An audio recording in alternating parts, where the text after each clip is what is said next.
Imagine a single moment in history so devastating, so catastrophic, that its consequences rippled across an entire galaxy. A war crime so heinous that it didn't just change the fate of one species, but condemned countless civilizations to an era of chaos, destruction, and endless war. This isn't just a story of one empire's downfall. This is the tale of how one ruthless decision, a single act of unimaginable cruelty, unleashed an unstoppable chain reaction, dooming star systems, annihilating entire worlds, and turning the galaxy into a battlefield where no one would ever feel safe again. But what was this crime? Who committed it? And why? Did the entire galaxy pay the price? To understand the full magnitude of this tragedy, we must first travel back to a time when the universe teetered on the edge of something extraordinary. The Great Galactic Concord, a fragile peace among the major star-faring civilizations, had held for nearly a century. It was an uneasy peace, riddled with cold wars, political espionage, and secret military buildups, but it was peace nonetheless. The most powerful among these civilizations were the Vakar Dominion, a militaristic and expansionist empire feared for its relentless conquests, and the Unified Human Nations, a rising force that had defied the odds by establishing itself as an undeniable power in galactic affairs. Their uneasy truce was held together by one simple agreement: the total prohibition of planet-destroying weapons, a law so sacred that breaking it meant absolute war. But laws mean nothing to those who seek absolute power, and in the shadowed halls of the Vakar High Council, a decision was made in secret, a decision that would ignite the flames of an inferno no one could control. It all began on a distant colony world known as Praxis 9.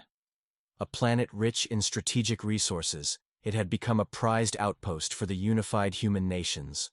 While not heavily militarized, it was home to over 23 million civilians, men, women, and children, who had no idea that their existence had just been deemed an inconvenience. The Vakar, believing that humanity was growing too powerful, decided to make an example of Praxis 9. But they didn't just want to conquer it. They didn't just want to subjugate its people. No. They wanted to erase it. On the eve of the annual Galactic Summit, as diplomats from across the stars gathered to discuss peace, a Vakar war fleet entered Praxis 9's orbit. The planetary defense systems barely had time to react before the bombardment began.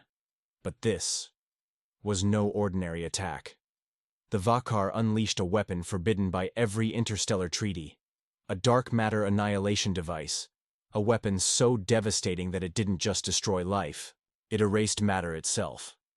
The moment it was activated, Praxis 9 ceased to exist.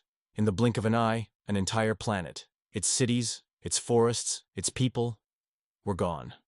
Not reduced to rubble, not burned to ash, but wiped from reality itself, leaving nothing but a swirling void where a thriving world had once been.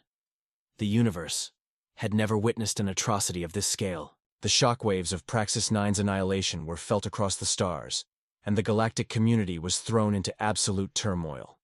Humanity, once known for its resilience and diplomacy, now faced a choice, one that would determine the fate of the entire galaxy. Should they seek justice or vengeance? Every great journey starts with a few brave explorers. Right now, HFY Chronicles-849 is just beginning, and your support means everything. If you enjoy unraveling the mysteries of the universe, hit subscribe. It's free, and it helps us grow this community together. But as humanity's leaders debated their next move, they had no idea that the true consequences of this war crime were just beginning. The Vakar believed they had delivered the ultimate message of fear. What they didn't realize was that they had just unleashed something far worse than war. They had awakened an enemy that would stop at nothing to ensure that no such crime would ever be committed again. The galaxy recoiled in horror. The obliteration of Praxis 9 wasn't just a declaration of war. It was an abomination against every law, every principle, and every ounce of morality the interstellar community had sworn to uphold. The echoes of its destruction spread like wildfire, reaching every inhabited system, every council chamber, every fleet command station. It wasn't just the unified human nations that grieved, it was the entire galactic order. And yet, for All the grief and outrage, the reality was undeniable. The Vakar Dominion had crossed a line that could never be uncrossed. The immediate response was chaos. The Galactic Concord, the very institution that had held the fragile peace for a century, collapsed within days. Allies and enemies alike scrambled to react, but nothing could prepare them for what came next. In the human territories, the news of Praxis 9's erasure ignited a fury that had no precedent in their history. The loss of 23 million innocent lives was too vast, too incomprehensible to process.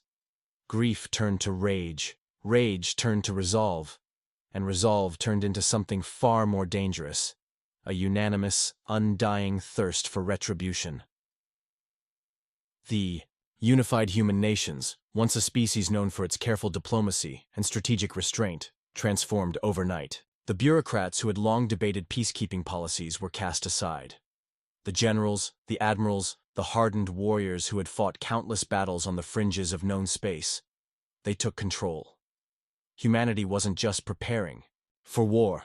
They were preparing for annihilation, not their own, but the Vakar's. But here's where the galaxy made its fatal mistake.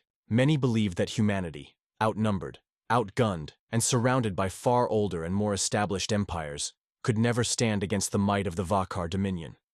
They thought the unified human nations would falter, that they would seek alliances, negotiations, desperate attempts to salvage what little power they had left.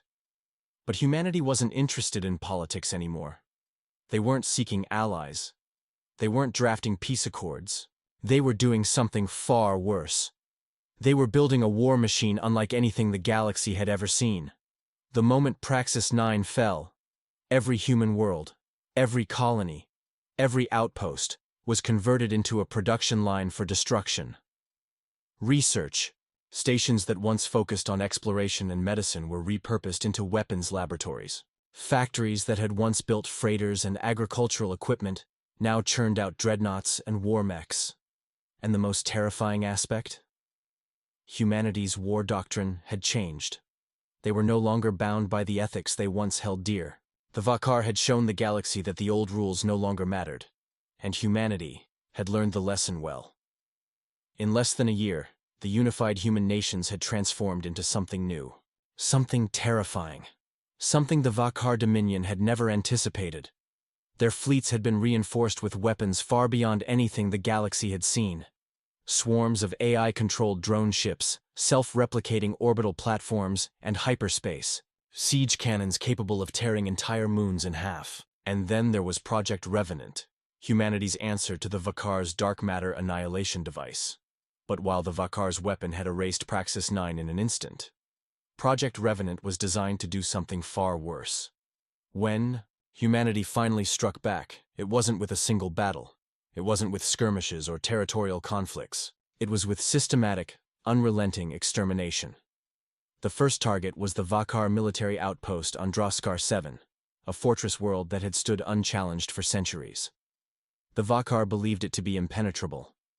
They had layered defenses, planetary shields, orbital battle stations, and a fleet large enough to blockade entire star systems. But none of it mattered.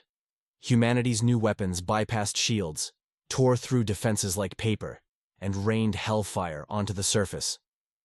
Droskar 7 wasn't just conquered. It was erased. Not with an annihilation device, but with something even crueler: planetary destabilization.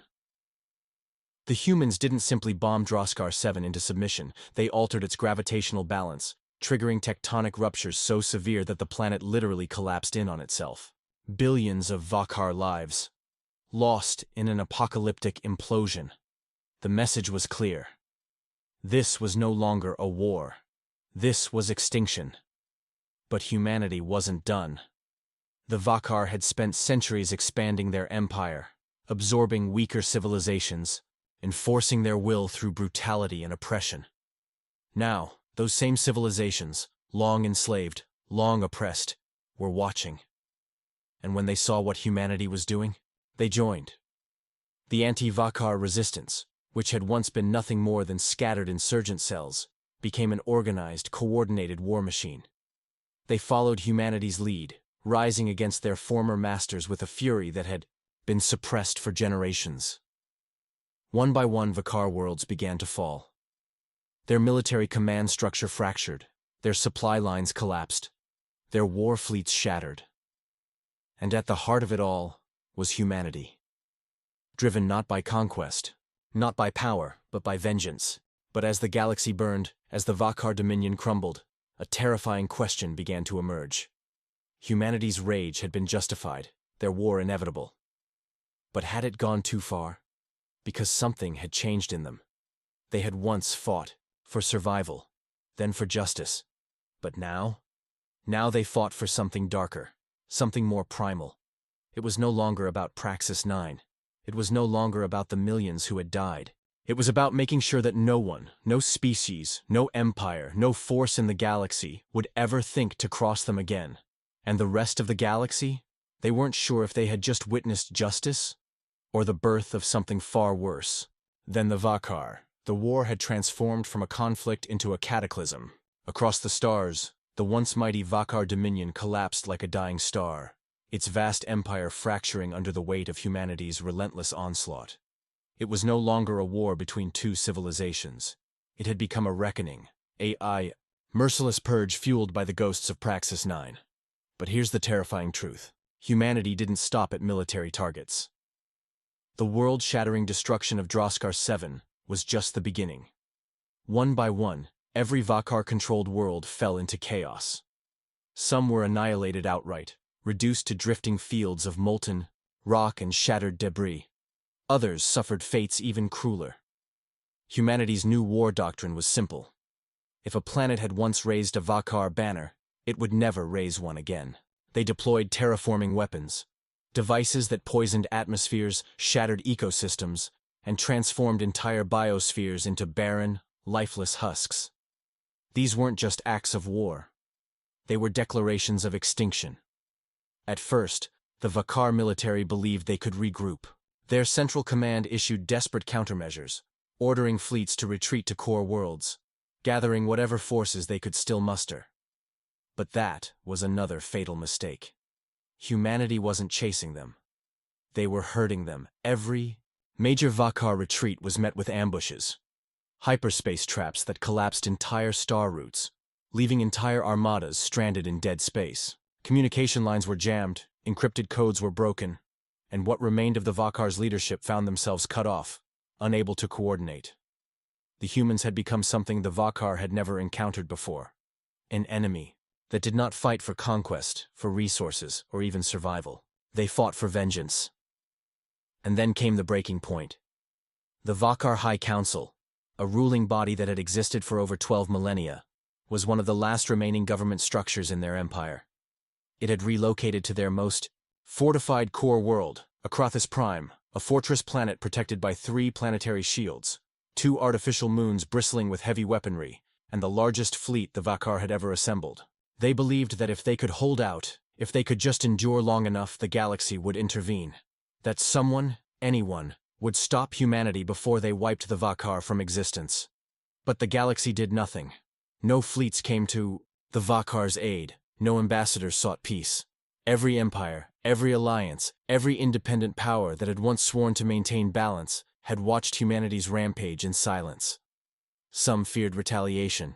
Others saw the Vakar as an inevitable casualty of their own arrogance. But most simply remembered Praxis 9.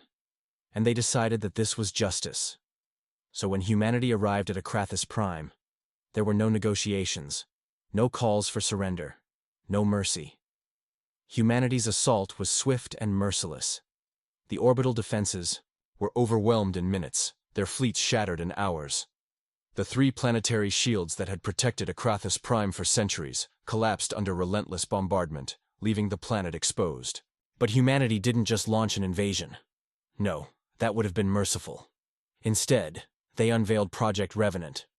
The galaxy had already seen what the Vakar's dark matter annihilation device could do. It had turned Praxis 9 into nothingness, wiping out all life in an instant. But humanity had learned from it. They had improved it. When Project Revenant was activated, it did not erase Akrathis Prime. It did something far worse. It trapped the entire planet inside a collapsing space-time field, an artificial rift in reality itself. Every molecule, every structure, every life form was frozen in a never-ending moment of destruction, an eternal loop of planetary death that would never end, never fade, never be forgotten. Krathis Prime was no longer a world. It had become a monument, a reminder to every species in the galaxy of what happened when humanity was wronged. And with that, the Vakar dominions ceased to exist. The war was over, but humanity wasn't the same. Across the stars, the last remnants of the Vakar were hunted down. Not by military fleets, not by soldiers, but by ordinary humans who had once lived in peace. Those who had lost loved ones on Praxis 9, those whose rage could not be soothed by victory alone, took justice into their own hands. Vakar refugees were found and executed. Colonies that had once been Vakar strongholds were burned. Even species that had once allied with the Vakar, whether willingly or by force, were left fearing the new order humanity had forged. The galaxy watched in silence. The balance of power had shifted. Humanity had proven itself not just as a force to be reckoned with, but as a force of absolute consequence. There was no more debate, no more doubt. The lesson was clear. No one would ever dare cross humanity again. But here's where the story takes its final, darkest turn. With the Vakar gone, humanity had no enemy left, no threat to unite them. And for the first time in their history, they looked inward, and they saw what they had become. The soldiers who had fought for justice had become executioners. The leaders who had sought to defend their people had turned into warlords. The weapons they had built, the fleets they had unleashed, the horrors they had created, these were things that could never be undone. And the galaxy? The galaxy had changed too. Empires that had once watched from the sidelines now whispered in fear. They had let humanity destroy the Vakar. But what happened when humanity had no one left to destroy? That question lingered in every council chamber, every war room, every hidden world where alien leaders gathered in secret. Because while the war had ended, the consequences had only just begun. And so, the galaxy held its breath. Would humanity step back from the abyss? Or had the war forged something new, something unstoppable, something that would one day turn its gaze on the rest of the universe? The war was over. The Vakar Dominion, once a force of terror spanning thousands of star systems, had been wiped from existence. Their fleets were shattered, their worlds burned, their name a whisper of a forgotten past. But the echoes of humanity's wrath did not fade. If anything, they spread like the slow, creeping tendrils of a supernova, reshaping the galaxy in ways no one could have foreseen. At first, the silence was deafening. The great powers of the universe, the empires and coalitions that had watched humanity's war unfold, found themselves paralyzed by a singular, unshakable realization. Humanity had done what no other species had ever dared to do. They had not just won a war, they had rewritten the very laws of interstellar conflict. The long-standing rules of engagement that had governed galactic warfare, the codes of conduct, the unspoken agreements, the mutual assurances of survival, were now obsolete. In their place stood a new reality, one forged in the fires of humanity's vengeance. For centuries, war had been waged with restraint. Conquering empires had always left survivors, always left space for diplomacy, for surrender, for future negotiations. Even the most brutal conflicts had rules, a limit beyond which no species would go. The extermination of an entire civilization. That was unthinkable, until Praxis 9, until Krathis Prime, until humanity. And now, the rest of the galaxy faced a horrifying truth. If humanity could do this to the Vakar, what would stop them from doing it again? The answer was as chilling as it was undeniable. Nothing. The balance of power had not merely shifted, it had shattered. The Galactic Council, an alliance of thousands of species that had once dictated peace and order, now found itself powerless. Once, it had been a beacon of authority, its laws upheld by the great civilizations that ruled the stars. Now, it was little more than an empty chamber, where frightened diplomats whispered about a force they could no longer control. Even the most powerful empires, the Ivka Consortium, the Rithari Imperium, the Kelsian Federation, kept their distance, avoiding any action that could be perceived as a challenge to humanity's dominance. Because here was the terrible irony. For all their power, for all their technology and fleets, none of them had ever possessed what humanity now wielded: fear. Pure, unrelenting, existential fear. It was no longer just about what humanity could do. It was about what the galaxy believed they would do, and in the void of certainty, paranoia took root. Rumors spread like wildfire. Tales of human superweapons capable of erasing entire star systems.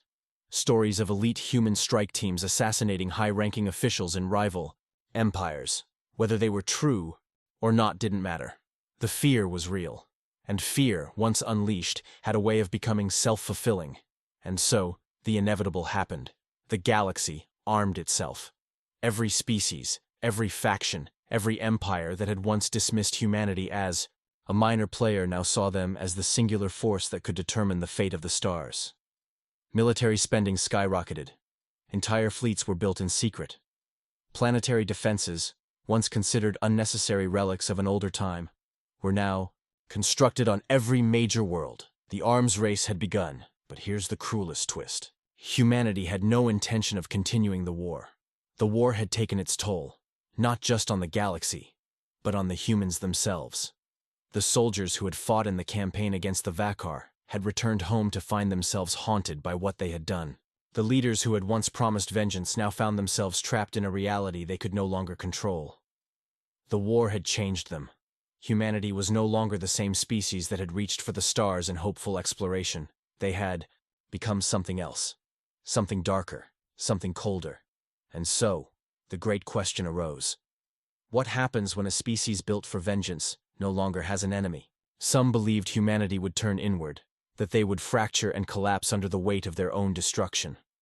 Others believed they would seek another war, another enemy, another target to unleash their wrath upon. But the truth was far more terrifying, because humanity did neither. Instead, they simply watched. They withdrew from interstellar politics, pulling their diplomats, closing their borders, vanishing behind their armadas. Where once they had been explorers and traders, they were now ghosts, silent sentinels drifting in the darkness, observing, waiting. And the galaxy waited with them, in a state of unease so profound that even the most war-hardened civilizations felt its weight pressing upon them. No one dared make the first move. No one wanted to risk awakening the sleeping giant. But there was another problem, one far more insidious. The destruction of the Vakar had not just reshaped the political landscape. It had left a void, a power vacuum that, in the grand history of the universe, could never remain empty for long. And so, the predators began to circle. Pirate fleets, once scattered and weak, began to grow bolder, filling the unclaimed space left behind by the Vakar. Criminal syndicates, warlords, and mercenary factions seized entire planets, carving out their own miniature empires in the ruins. Species that had once cowered under the Vakar's rule now sought to claim their place in the galactic hierarchy, waging brutal wars against one another in an attempt to establish dominance. The galaxy had not found peace. It had found chaos, and, all the while, humanity remained silent, watching, calculating. Some began to believe that humanity was waiting for something, that their withdrawal was not a retreat, but a strategy. That they were allowing the galaxy to devour itself, to weaken itself, before they struck again. And then, an event occurred that shattered the uneasy peace. A rogue faction, desperate for resources, made a fatal mistake. They attacked a human colony, a small outpost on the edge of human space, barely significant in the grand scheme of things. A mistake, an act of desperation. But it didn't matter, because in that moment the galaxy realized the truth. Humanity had not changed. They had simply been waiting for a reason, and now they had one. The attack was small, insignificant by galactic standards. A desperate fleet, cobbled together from scavenged ships and mercenary crews, struck a remote human colony on the fringes of known space. Perhaps they believed humanity would not notice. Perhaps they believed that humanity would ignore such a minor incursion, as the greater empires often did when raiders struck their worlds. They were wrong. It wasn't just an attack on a human colony. It was a test, and humanity's response would define the fate of the galaxy. For weeks the galaxy held its breath, waiting for the inevitable retaliation. Would humanity respond with precision, targeting only those responsible? Would they send a fleet, issue a warning, demand reparations? No. They did something far worse. They vanished. Communication from human space ceased. Their trade routes went dark. Their diplomatic envoys withdrew. Even the well-established interstellar stations, where humans had lived and worked alongside other species for decades, were suddenly abandoned. It was as if, overnight, humanity had disappeared. And that's when the fear truly set in. Because the galaxy had seen this before. They had seen what happened when humanity went silent. Praxis 9. Akrathis Prime. The Vakar homeworld. Every time humanity had withdrawn, it was not out of fear. It was preparation. Then came the broadcasts. They were simple. A single message, transmitted across every known frequency in every known language. We are coming. Those 3 words sent a shockwave through the stars. The attackers, pirates, mercenaries, warlords, tried to flee, scattering like insects in the wind. Some sought refuge in the deeper voids of uncharted space, beyond the reach of any empire. Others turned to the greater galactic powers, pleading for protection, offering up information, alliances, anything in exchange for shelter. It didn't matter. Because by the time the first human fleets arrived, they were no longer looking for justice. They were enforcing a warning. What followed was not war. It was extermination. The first strikes were surgical, precise. The largest of the mercenary fleets was caught in deep space, attempting to flee into the outer fringes of the galaxy. They never stood a chance. Humanity's warships did not approach like any known military force. They did not follow predictable attack patterns or conventional formations. They moved like predators, silent, efficient, lethal. By the time the mercenary fleet detected their presence, it was already too late. Human dreadnoughts dropped from warp in perfect synchronization, encircling their prey in an inescapable net. The battle, if it could even be called that, lasted fewer than 6 minutes. The enemy ships were reduced to debris before they could fire a single effective shot. But it didn't stop there. Human strike teams landed on the planets where these raiders had once hidden, moving with terrifying efficiency. There were no negotiations, no trials. Every warlord, every pirate captain, every commander associated with the attack was eliminated. Entire strongholds were vaporized from orbit. There would be no survivors, no lessons left to teach, only an example. And that's when the galaxy finally understood. The destruction of the Vakar was not an isolated act of vengeance. It was not an exception. It was policy. Humanity was not a conqueror. They did not wage war for territory. They did not expand their borders, did not seek resources, did not demand tribute. They only did one thing. They enforced a singular, unwavering law. No one touches humanity. The message was now clear. It wasn't just the pirates who had learned it. Every empire, every species, every ruler across the galaxy had just received the starkest warning in history. And they all knew one thing. There would not be a second warning. But the impact of humanity's actions did not stop with the elimination of the attackers. The ripples of fear spread outward, cascading across every major civilization in ways no one could have predicted. The great empires, which had once seen themselves as the ultimate authorities in the galaxy, now realized how utterly powerless they were in the face of this new reality. The Kelsian Federation, known for its vast fleets and centuries-old control over trade routes, suddenly found itself in crisis. Half of its senators wanted to reinforce the military, to begin preparations for the possibility of a war against humanity. The other half argued for diplomacy, for submission, for total non-aggression. The Rathari Imperium, a warlike race that had once prided itself on military superiority, now faced a terrible existential question. If humanity had wiped out an entire species and then effortlessly crushed a pirate force that had dared to provoke them, what would they do if the Imperium ever found itself on the wrong side of human wrath? Even the Galactic Council, which had long prided itself on maintaining order across the stars, had been reduced to little more than an audience in a terrifying play they could no longer control. For centuries, interstellar diplomacy had been built upon mutual deterrence, upon an understanding that no single species could dominate the galaxy without consequence. But now, that balance was broken, because now there was no deterrent against humanity. And so, the question that haunted every leader, every ruler, every admiral and diplomat across the galaxy was the same. What do you do when the ultimate power in the universe is not an empire, not a conqueror, not a ruler, but a species that only seeks vengeance? For some, the answer was clear.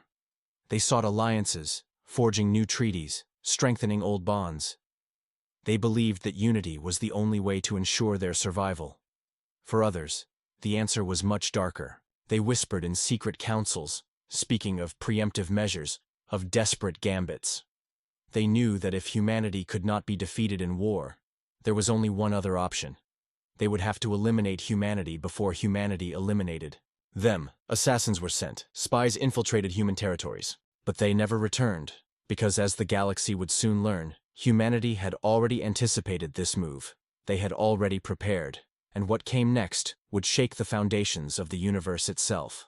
The attempt on humanity's life began in shadows, whispers in the dark, desperate leaders conspiring in hidden chambers. They told themselves it was necessary, that it was the only way. And so, the greatest powers of the galaxy, the Kelsian Federation, the Rethari Imperium, the Zaltai Dominion, and a dozen other species that had long ruled the stars, formed an unspoken alliance. Their plan was simple. They could not fight humanity in open war. Their fleets were outdated, their strategies predictable, their weapons inferior. But war was not their goal. Assassination was. They would strike at the core of humanity's power, their leadership, their technological centers, their hidden strategic hubs. They had studied humanity for centuries, cataloged their strengths and weaknesses. They knew that, despite their terrifying military prowess, humanity was still bound by certain limitations. They could be surprised. They could be isolated. They could be killed, or so they believed. The first phase of the operation was set into motion with chilling efficiency. Elite teams, composed of the most advanced stealth operatives the galaxy had to offer, infiltrated human space. Some disguised themselves as traders, others as diplomats. Some hid within the underbelly of the black markets, while others embedded themselves deep within research stations, military bases, even civilian sectors. Their goal? Find the architects of human military strategy. Locate the minds that had turned humanity into an unstoppable force. Eliminate them before the next war could begin. The second phase involved sabotage. The Alliance had learned that humanity's war machines were not just built, they were grown. Their AI systems, their automated fleets, their terrifyingly efficient warships were not simply designed in laboratories. They were evolved through relentless simulations, self-improving programs, and predictive models. If they could disrupt that chain, if they could sever humanity's ability to learn, to anticipate, to adapt, perhaps they could win. The final phase was the most desperate of all.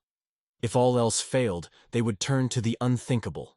A weapon, a biological plague, engineered from the very genetic weaknesses of the human species.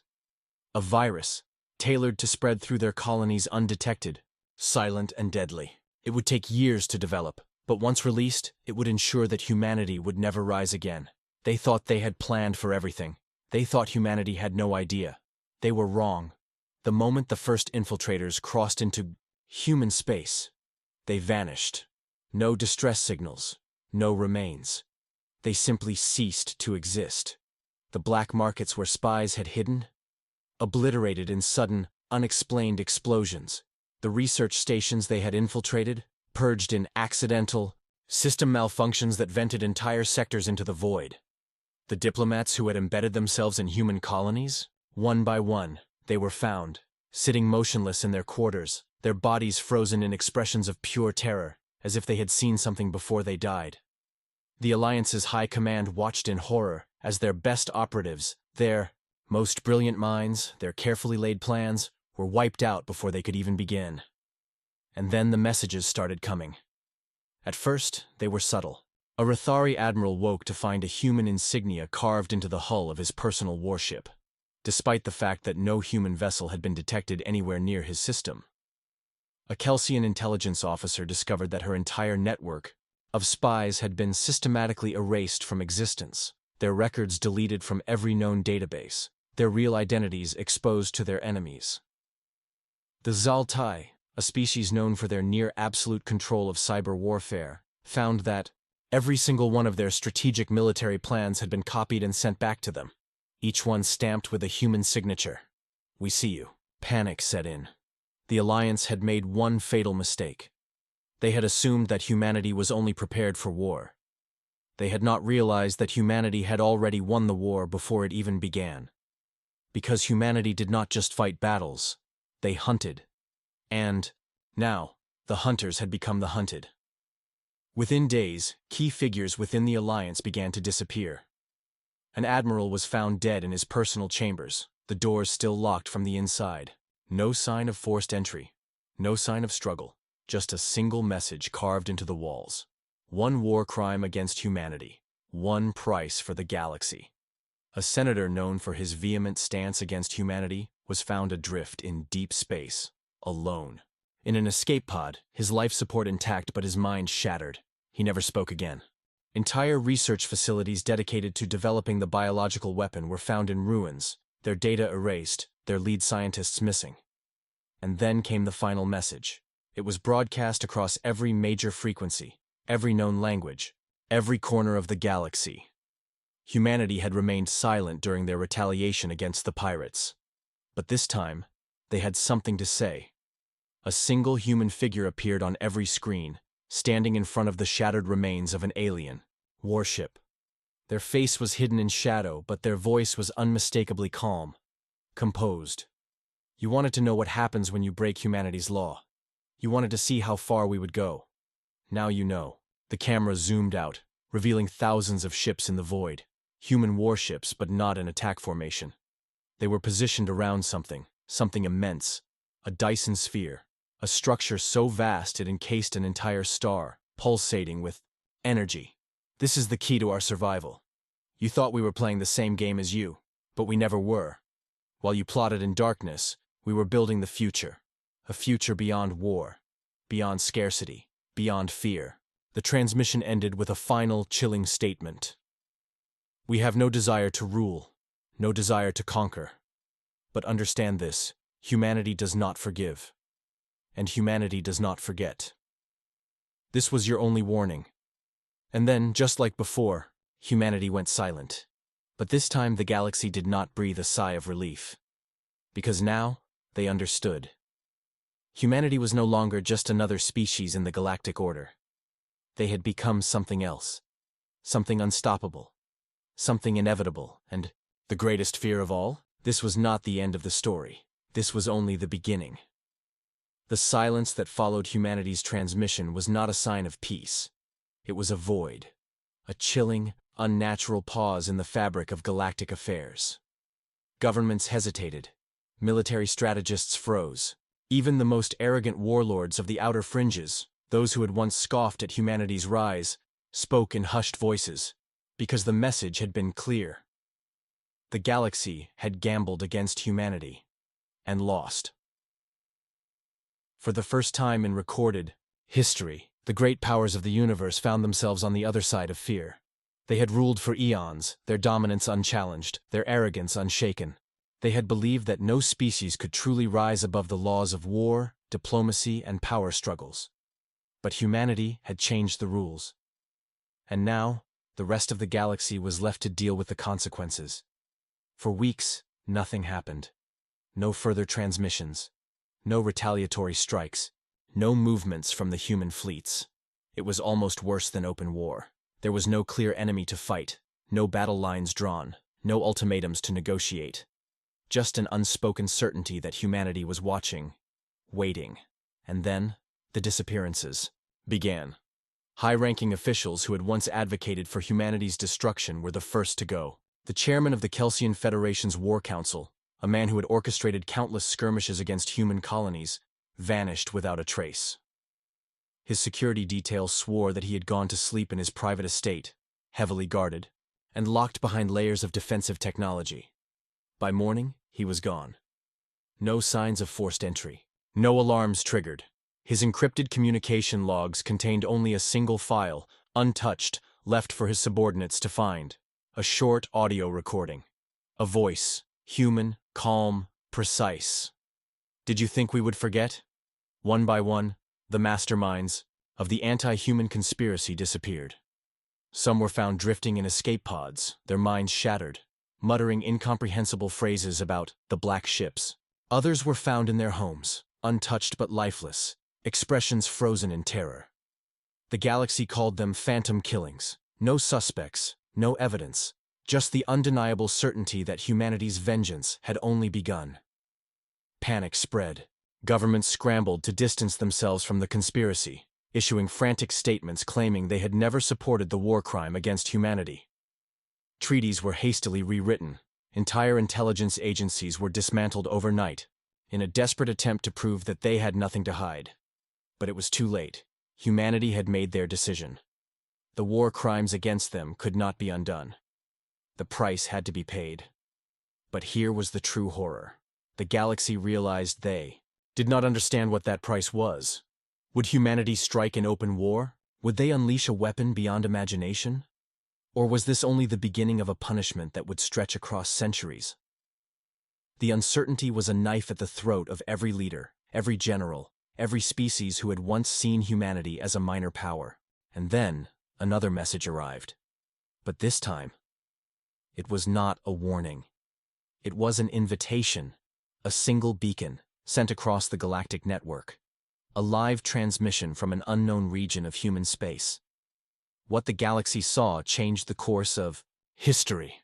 The broadcast revealed a vast, artificial structure, unlike anything ever seen before. A Dyson sphere, fully operational, pulsating with the raw energy of a star.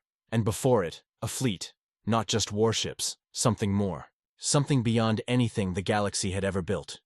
Sleek, towering vessels constructed with an understanding of physics that should not have been possible. Ships that seemed to hum with the very fabric of space-time itself. A single human figure stood before them, their face shadowed against the glow of the artificial star. You have spent centuries under the illusion that war is inevitable. That power must be seized. That control must be enforced. We have no need for war, because we have already won. The fleet began to move, not toward enemy territories, not toward conquest, but beyond the known regions of space, beyond the borders of the galactic empires, toward the edge of the universe itself. You tried to end us. All you did was push us to become something greater. We are leaving you behind. Do not follow. The transmission ended, and humanity, the most dangerous species the galaxy had ever known, disappeared into the void. No invasions, no occupation. Just the lingering knowledge that they had outgrown the petty conflicts of the galaxy, that they had become something more, that the rest of the universe was now living in a shadow, waiting for the day when humanity might choose to return, and if they did, it would not be as conquerors, it would not be as equals, it would be as something else, something far, far beyond the understanding of those who had once sought to destroy them. And that was the true price the galaxy had paid. Not destruction, not enslavement, but irrelevance. Because humanity had become more than a mere species. They had become legend. This concludes the script. The fate of the galaxy now lies in the hands of those who dare to dream beyond war, beyond power, beyond fear. If you found this story gripping, thought-provoking, and worthy of more, don't forget to hit that subscribe button. HFY Chronicles-849 is only just beginning, and your support means everything. Share your thoughts in the comments below. What would you do if humanity left the galaxy behind? Until next time, keep your eyes on the stars.